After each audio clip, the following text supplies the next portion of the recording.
Hey everybody, Pat Palmer, the computer guy here from Hampton, Iowa, not Osage, Iowa, because of course through Mediacom somehow it thinks the node or the connector is in Osage, and of course that's what they think where I'm at. So of course that's not where I'm at. I'm in Hampton, Iowa, from my shop in downtown Hampton, or not downtown Hampton, but in Hampton in my basement, as a matter of fact.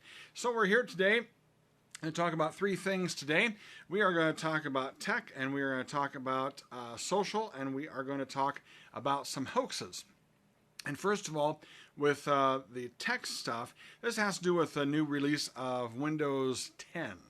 And I know that it's been on everybody's computer, down in the little sidebar by the clock, that little checkerboard there. And of course, it's time to update to Windows 10. Reserve your copy today. Well, Wednesday seems to be the big day, I believe, is Wednesday, I think. Yeah, today's 27th. Yeah. Okay, so Wednesday would be the big day for that. So I've had a number of people say, Pat, should I click that? Should I click that? I said, nobody wants to be first on something like that, especially the people who are always the ones who want to click are the ones that I shouldn't say are the least tech savvy, but they shouldn't be clicking on stuff like that. Let's just put it that way. Anyway, when the time is right, I will certainly get after that as well. I've a lot of my tech buddies say it's an easier platform than Windows 8. It's better than Windows 8, and I don't know if they say it's better than Windows 7, but they do say it's better than Windows 8. To me, this looks like a Windows 8 upgrade to me. But anyway, I've not used it yet, not really monkeyed around with it. I do have. For my birthday last year, my buddy Greg gave me a copy of it. I just haven't had time to put it on anything, so I've got a laptop that I mess around with different things on, and I think that I'm going to be putting Windows 10 on that laptop, and we'll see how that runs. So if it runs fine, then Becky gets to be the guinea pig on that, and she can have it and she can run with it. So that's what is going to happen on that. I know a lot of people say the beta runs good. And that's pretty handy. If the beta runs good, sometimes that's a good indication. And then sometimes we get down to it, and then people download it, and then there's problems. So I tell people I've been offering a service through the computer guy that if you put it on and you don't like it and want it off, then that's $150 of service to get me to take that off of your computer for you. So that offer still stands. So don't forget about that. But it's not good to be the first, not good to be the last. So I'm going to give it a good, I've got two computers I could put it on. I'm not going to put it on my business computer, and I'm not going to put it on my what I call a monster down here. That runs Windows 7 just fine.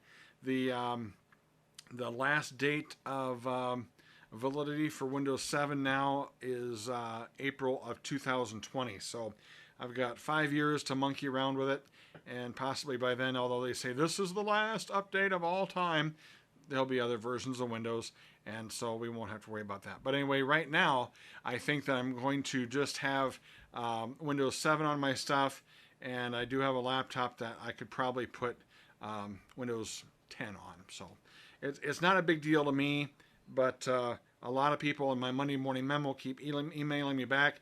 Do we do this? Do we not do this? And I said, don't be first. Let other people make the mistakes or have those opportunities, and let's do that. My cat wants to get up here. He's against my chair the whole time. And so anyway, he likes to see himself once in a while. He likes those purple hearts and those hearts. Yeah, he just seems to be enamored with Periscope. Anyway, that's enough for you, Hershey. Got to limit that sort of stuff. He'll get the big head. But but that's where we're at on as far as Windows 10. Again, like I said, I cover Pat's on Periscope every Monday night, 8 p.m. Central Time. This is also rebroadcast on YouTube starting at 7:30 a.m. on Wednesday morning. So if you miss it tonight and you miss the replay in the next 24 hours, then I do have it available 7:30 a.m. on my YouTube channel. So that's Yanks Pat on YouTube. So I can also put a link in this for you too. So that's what's going on with that. So Windows 10 is what we're talking about there. They say it runs great, but right now I don't think that I'm going to necessarily do that. So Craig says Windows sucks, but he's just, I don't know where Craig is from. So that's it's one of those things that a lot of older people, they don't want to spend the money on a Mac. They don't quite get Ubuntu and some of those other things. So Windows comes with a computer. That's what they use. So I haven't really educated any of those people to use anything different because sometimes it just isn't worth the headache on that. What we're also talking about today is social media. We talk about tech, we talk about social media, and we talk about some hoaxes. And the social media thing really, the epiphany of that was yesterday at the Minnesota Twins game. And what happened was last year I took my nephew, Luke, to a Minnesota Twins game. And at the bottom of the fifth inning, they pulled some kid from the crowd, and he read the lineups for the bottom of the fifth inning for the Minnesota Twins. And I said to my nephew, I said, Luke, is that something you could do? Oh, yeah, I could do that. That'd be no problem. Well, the Cleveland Indians were in town. I don't think that they probably had about 7,000 people in the stadium. And so anyway, I said, okay, well, I kept that in the back of my mind. So the new season starts this year, and I know that I'm going to get tickets to the Fun Bus through True Travel for the Yankees and Twins. That was yesterday. And so anyway, what we did was I contacted the Twins through Twitter and talked to them about this junior announcer program. And right away, I got a tweet back, and they said, let's contact our intern. And so I contacted their intern, and she says, sure, no problem. So anyway, we scheduled it for yesterday, Sunday, the 26th, and at the bottom of the fifth inning. So the intern Courtney sent me some information about what to expect and what to do. And so we had Luke and I met her at what I thought was the top of the fourth, but it was actually the top of the third. I'd got my innings confused, wasn't paying attention. I was really worried about getting to meet Courtney and going down on the field and doing all this. So anyway, Luke and I stood around for about an inning, missed a Yankee home run, and a lot of scoring after that for the Yankees. But Luke was, I think Luke was real nervous. I don't think he was somewhat low key, and I think that was just a sign of being nervous. So he's 10 years old, going to be 11 next month. It might have been just a little pressure put on because there was at least 38,000 people there yesterday. And so you're going to have some butterflies if you're the only one talking and there's 38,000 people there. That could give a 10-year-old a little bit of a nervous complex. So anyway, we went down, and Courtney was very nice, walked through the tunnels of Target Field, and we got on the field, met with Joe Peterson. I believe that was Jim Peterson maybe, and met with Jim, and Jim kind of went over a few things with Luke as far as how to pronounce names. Luke says, I hope I don't have to pronounce Eduardo Nunez's name. I said, well, it's Nunez, and that was the leadoff hitter, was Eduardo Nunez. So all Luke had to say was, now batting for the Minnesota Twins, Eduardo Nunez, and then give the number in his position, which I don't know, because he's a Twin and I'm a Yankee fan. So Luke did that, and he didn't really put a lot of emphasis in it, but he said it, and people could hear it, and then he called the next guy, and the next guy after that. So Suzuki was the catcher. I know he read that name, and then another name. So I didn't really catch who all he read. I was just making sure that he had the microphone up to his mouth, and there was a little delay, like a 1 second delay, that I think that kind of shook him a little bit too. But anyway, all in all, the kid did a good job. What the hell? He was 10. And so anyway, that was our adventure yesterday. But the point being, that was all started out on Twitter. And so that's what the big push is there, is it was done on Twitter, taken offline to email. So I suggest that was a good deal. So they do it Friday night, Saturday, and then Sunday. The weekend games, they do the junior announcer program. So if you know somebody who'd like to be a junior announcer, you can email me, contact me, or tweet me or something, and I can get you some details. Maybe you guys can meet up with Courtney, and Courtney can do that for you. So she's worked for the Twins since February, and she's a very nice young girl. And so anyway, we talked a little bit about interning for the Twins and kind of what that was all about. And she really thought that was a pretty neat thing. So, and I'm glad she was there and she kind of did her job. And of course, when Luke was done, they said what a good job he did, and they had his face up on the scoreboard a couple different times. And then at the end of the game, they put his sister's face up on the scoreboard. So that was kind of a bonus plan there. Nobody expected that, and she was on there for about 30 seconds or so.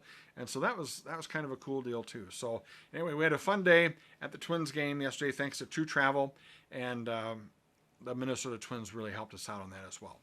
Finally, I want to talk a little bit about hoaxes. And this one comes actually from Rockwell, Iowa.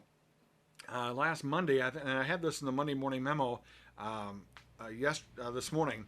And this came last Wednesday. They had a guy got a pop-up on his screen, and the screen turned red, and it must have made some noise. And he said, "You've got problems with your computer. Call this number right now. Call it right now. 800 da da da da da da." And so he couldn't do anything on his computer, so he calls the number.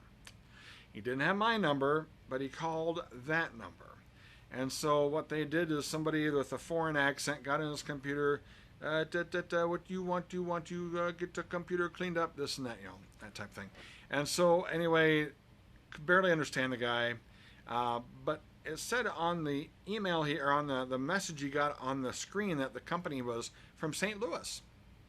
So I thought that was pretty good. A guy from St. Louis, he would at least know that they spoke English and that they would do him well. So, but little did he know they weren't really from St. Louis. So they got his bank account number, and they got his routing number and his account number, and started cleaning this machine up, and they charged him $277.95, something ridiculous.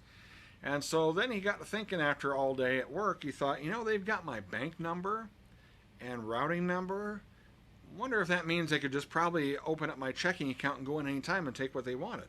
And so then he calls Chad, and then Chad's from Latimer, or from Rockwell, and then Chad had him call me. And so anyway, he brought the computer over to the house, and so this text box was there about the street address and everything from St. Louis, Missouri. And so what we did was I called St. Louis, this company, and I said, this is the guy. I said I was his nephew, and that we've been hoodwinked on this, and that we just want our money back. We don't want to be charged, and you're going to give us our money back and cancel all services, because they put some rinky-dink program in there. But see, they caused all this. They're the ones that did the internet engineering to pop that box up if he went over something that was Flash activated or Java activated, whatever. And then they brought this up, and so anyway, it was the 800. They planted the seed, the virus or the malware, to then pop the number up and it says, "Call us." So I called him, and a couple of guys you couldn't understand were on the phone, very hard to understand, but they claimed they were the guys he talked to earlier that morning. And so I got to thinking, I thought, if they're really in St. Louis, they should know where that arch is. And so the guy was looking up the account. I said, "Hey," I said, "how far is your office from the arch?" And nothing. And nothing. He said, "I do not understand." I said, "How far is your office from the St. Louis arch?" Something that American kids learn in about 3rd grade. Again, nothing. He didn't understand. I don't understand what you're talking about. I said, the arch, the big St. Louis arch. How far are you guys away from that? And he says, "I will refund your money."